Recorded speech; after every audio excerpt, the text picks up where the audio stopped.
What's going on, everybody? Josh Callaway here with AllSooners, joined alongside by John Hoover, Ryan Chapman at Memorial Stadium in Lincoln, Nebraska. We made the venture up north to the land of the corn, and the Sooners treated us. They absolutely destroy Nebraska today, 49-14. After a good start for the Huskers, it was never close. Sooners absolutely dominated this game. It was over at halftime, and the Brent Venables era is off to a 3-0 start. They did it largely with defense today.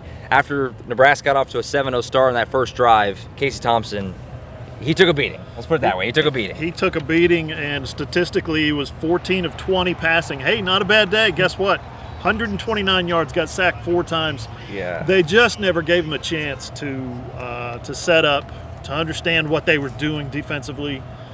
It was a beatdown from the defensive line, from the linebackers. You saw a couple of tackle for losses from some of the DBs. Those guys were aggressive. They were well trained. They were well drilled on exactly what Nebraska was going to do offensively. That is, after the first drive of the game, which was a Nebraska touchdown, after that they just absolutely dominated the line of scrimmage. And I asked Brent Venables about this. He said it in the post-game press conference, and that was we worked all week. We emphasized all week on being dominant on both lines of scrimmage, offense and defense, and they were. They absolutely took the fight to Nebraska.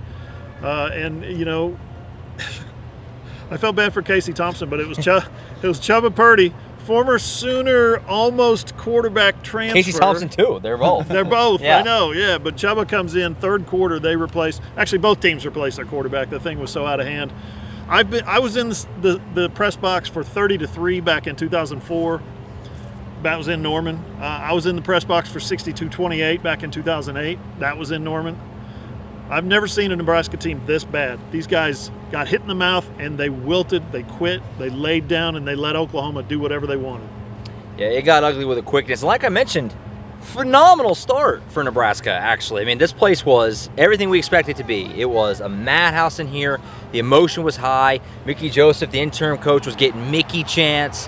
And they scored that touchdown. It's 7-0 before you even sat down. And I think everyone was kind of thinking, uh-oh, here we go. After that, I mean, unbelievable job for this team to come in here, first road game, and weather the storm the way they did. Yeah, absolutely. Josh and I were both on the field in the pregame. He mentioned the student section. Even Mickey Joseph seemed to take a minute to, before the game, they put him up on the Jumbotron behind us. The crowd gets going. He recognizes that and aggs them on. Yeah. Same thing coming out of the tunnel. It's the most amped up I've seen like a coach just kind of embrace that tunnel walk, knowing that, hey, this is what we need the fan base to get going. That was kind of what Mickey Joseph brought to the table. And the first offensive possession was awful. Dylan Gabriel did what he did last week. Yeah. He held the ball way too long, took a sack that wasn't really on the offensive line, sputters. Then you mentioned Nebraska goes boom, boom, boom, 70 yards down the field against that three-man front. Everyone's going, uh-oh. Memorial Stadium kicks it up, 87,000 plus in here getting it going. Dylan Gabriel, 61-yard dash, and then from there, it was just a romp. Oklahoma scores 49 unanswered points, and guys, that's the most any Oklahoma team has scored on this turf in the history of this rivalry. It was an absolute bloodbath after the first 5 minutes of the game. Yeah, and that's what I want to talk about with you, who offensively. I mean, last week, that first half against Kent State was bad. They couldn't get anything going. They couldn't run the ball. Today, Eric Gray goes off. Yep. Dylan Gabriel missed a lot of throws, but he still made a lot of good ones. They got Farouk involved. I mean, they did a trick play that was out of nowhere. I mean, the offense today was scintillating, and Jeff Lebby, he's got to be feeling pretty good about life right now. Shout out Ryan. He said during the game that was a quarterback draw. Jeff Lebby and Dylan Gabriel confirmed that was a quarterback draw in the postgame. 61-yard touchdown. Dylan Gabriel said, yeah, no, I knew I was fast. I don't get to show those wheels in practice because I got the blue jersey on, but I knew I was that fast. Frankly, he said that he got to the sideline and thought he was going out of bounds, thought he was going to get caught, put a move on a guy. That changed the game. 61-yard touchdown on it by Dylan Gabriel. This isn't Kyler Murray. On a quarterback draw, Right. That makes it 7-7. Changed the game, and I think that's what I was talking about when Nebraska got hit in the mouth. They wilted. After that, they were not the same. Meanwhile, Oklahoma, you see them get some things fixed on the offensive line. Listen, Nebraska's run defense, we talked about this, 115th in the country, I think it was. 124th, was it, in the country? Total they were defense. bad. 124 total defense. Yeah, they were so bad. I can't believe how bad that defense was. But Eric Gray, 113 yards and 2 touchdowns. They had a 21-yard touchdown run, 25-yard touchdown run. Jalil Farouk catches his first career touchdown pass. You look at the rushing yards. Javonte Barnes, 77. Dylan Gabriel, obviously, with the 61-yarder. Marcus Major, 35 yards and another touchdown. Most of these touchdown guys, they were untouched. They were just strolling into the end zone or plowing through nothing. The Eric Gray touchdown after the Kanik fumble that we'll talk about here in a second. Yeah. Josh, you weren't in the press box, but this program in Lincoln, a proud program, is so defeated that in the press box we have a PA announcer that announces every single play, right? It's very informational. Eric Gray was still at the 5-yard line, and he's like, and that's a 21-yard touchdown run by Eric Gray. Like, he hadn't even crossed the plane. That's how wide open a lot of these runs were. And then the fun stuff, Marcus Major catches a touchdown pass from Braden Willis, the tight end. Love it. The double pass. So this offense, they just had their way with these guys. Yeah, the trick play with Braden Willis throwing to Marcus Major, that was at what point that the game moved from just a complete shellacking to a clowning. Yep. That's when you're just joking with people at that point. They knew they could do whatever they wanted. It was crazy. And that Dylan Gabriel run reminded me so much of the Caleb Williams run in Bedlam last year. The one difference, obviously, is Gabriel actually ended up finishing and scoring it, but just the way he was running, I'm watching it through my camera, I'm thinking, is he just going to keep going? Is he going to score? And he did. And it was a totally different game after that, and clearly the defense was feeding off it. They were going right off each other because the defense started dominating. Casey Thompson was taking a beating, like we said. They're sacking, they're hitting him on almost every play, it seemed like. Couldn't really run the ball. Offense was scoring, but they were just going right back and forth defensively. I mean, after that first drive, what else do you want? I mean, they dominated. Yeah, as much as Hoove talked about Jeff Levy and this offense opening up the playbook, Brent Venables, his defense is finally back. He was there for 2 weeks, right? They played really well. This is a Brent Venables defense. You saw they came out in that 3-man front. Jonah Laulu kind of alluded after the game that they were almost daring Nebraska to run the ball because they were going to start dialing up a bunch of run blitzes, which they did. Whoever played cheetah, Deshaun White, for a majority of that first half, after the third drive, really started the third drive is when they just said, hey, if we blitz Deshaun White almost every play, the Nebraska offensive line was clueless, had no idea. Yeah. Deshaun White was having a career game until that targeting call right behind us. Yes, it was targeting. Ted Roof talked about that after the game, that he was playing awesome and that it was just a mistake that they need to get cleaned up. Deshaun White immediately, like you could tell with the body language. So what happens? Jaron Kanik comes in, true freshman. First play, blitz, quarterback hurry. What happens first play of the third quarter? Give up a completion. Oh, by the way, Kanik's going to force a fumble. The one time they kind of got some movement Nebraska did in the third quarter or fourth quarter early on, Key Lawrence in the end zone behind us with a pick. It seemed like if Oklahoma wasn't just overwhelming up front, they found a way to make a play, force a turnover, force a negative play, force a fourth down stop. Everything you wanted out of Brent Venables and his defense, coming back with a Kansas State team coming up next week that's going to be licking their wounds a little bit. Jaron Kanik with 10 tackles to lead the team. Deshaun White was leading the team when he went out with 6 tackles. So, and then Harrington comes in and he's got 5. That cheetah position, you guys, Getting it done. something special.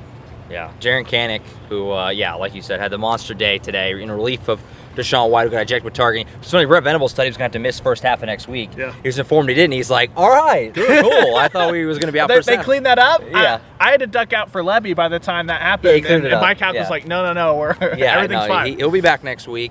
And Jaron Kanik, Brent Venables, what did he say exactly? He said he doesn't even know how to play linebacker right now. Doesn't know what he's doing. He's just running around out there, basically. Has no And idea what's going on. that's a scary thought for Oklahoma opponents because he's out there making things happen right now, apparently, with just running around like a chicken with his head cut off, according to Brent Venables. So we'll see how they continue to build on it. Like Ryan said, Kansas State next week, who took a tough loss to Tulane today. You're thinking the Wildcats are coming in. They're probably going to be 3-0. It's going to be a big game, prime time. Now, they lose a head-scratcher to Tulane today, but still a good team. Good coach, Chris Kleiman. Some early thoughts on that one next week as the Sooners return home. We thought, one of the Nebraska writers up here told me, y'all got K-State next week. They're probably the best team in the Big 12. I looked at him and I said, Do you know what happened today? I don't think they are.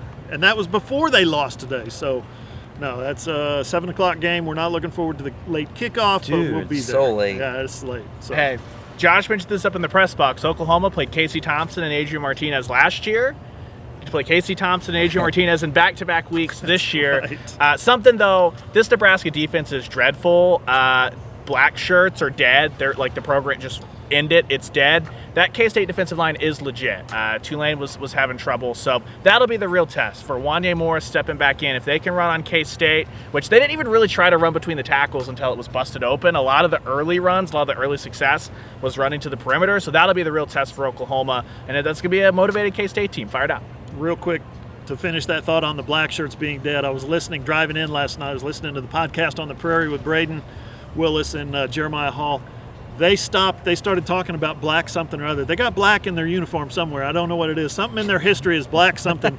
During their podcast, they had to look it up. Black shirts given to the defensive players on Nebraska. I didn't know that. They both said that. I didn't know that. So that's how dead the black shirts are. I don't think a black shirt's been given out since 2010. So it's tough. I pity the Nebraska fans. I feel bad for them. They're good folks. This place was loony in here. It was electric in pregame.